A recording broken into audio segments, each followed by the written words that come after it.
and welcome to another episode of Thunderbird Thursdays. Today we are going to be making our very own greenhouses out of simple things like a milk jug. Now we want to do this because in Manitoba we only have about 120 days to grow our vegetables outside.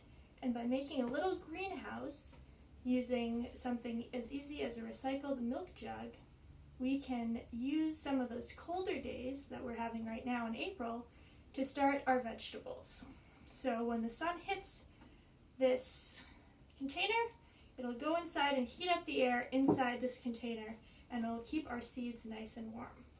So all we're going to need to do this is a milk jug or a 2-liter pop bottle or something else that you find in your house, a permanent marker, some seeds, of course. We need to pick a variety that is okay with the cold, so I'm going to use kale, and there'll be some notes about other seeds you can use. A knife. Now if you're a little bit younger, you might want to have an adult in your house help you with the knife. Some tape to keep it all together, some water, and some potting soil. You can use either potting soil or seeding soil, or if you don't have any of that and you can't get out of the house, you can just dig some up from your backyard if you have some around. All right, let's get started. So the first thing we're going to do in making our greenhouse is we're going to cut about halfway around the container.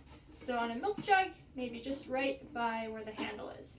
And we're not going to cut all the way around because we want to use the part that is not cut as a little bit of a hinge. So when you look at this one, there's a little bit of a hinge. If you are a little bit younger and need an adult, this is a good time to go grab your adult. And we're going to start around here, and we're just going to cut.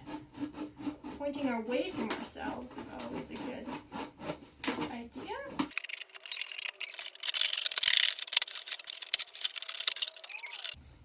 And then we're going to want to poke holes in the bottom. And we want to do that so that the water, when we water our plants, it can drain out the bottom, because our seeds and plants can actually drown as well. So I'm just going to use my knife to make these holes. Okay, so I think that's probably good. So now that we've got the holes, we want to fill it up with soil. So the instructions that I got from agardenforthehouse.com, which was suggested by Fort White Farms, so shout out to Fort White Farms for this idea, is about 4 inches of soil. Since we don't always have a ruler with us or a measuring tape, I like to use my hands. So usually when I need to measure 6 inches, this is about 6 inches. So for 3 to 4 inches, let's just do a fist. So that's about filling up the soil just under what we cut. If you have any chunks in your soil, you want to break them up so that the roots of your plant have some nice, soft soil.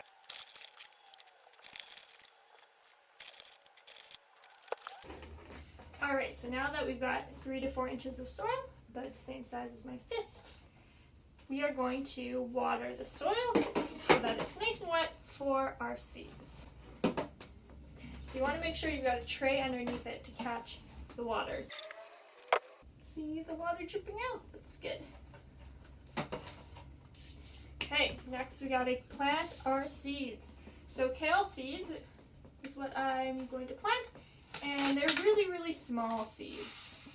I'll see if I can show them to you. Very small.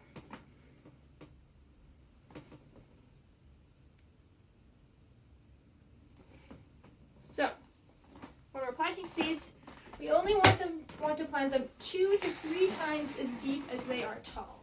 So since these guys are very small, we're only just going to cover them with soil. So we're going to make just a little dent a few places.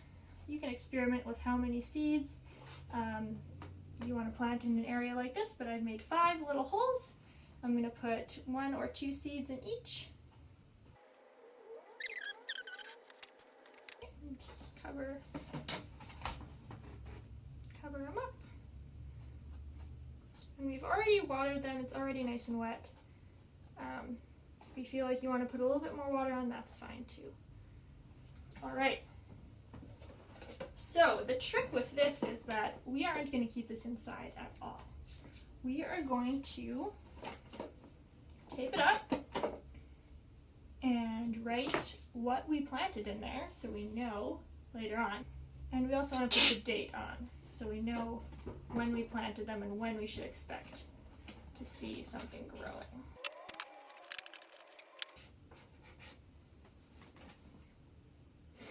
Now the instructions said to poke some holes in the top.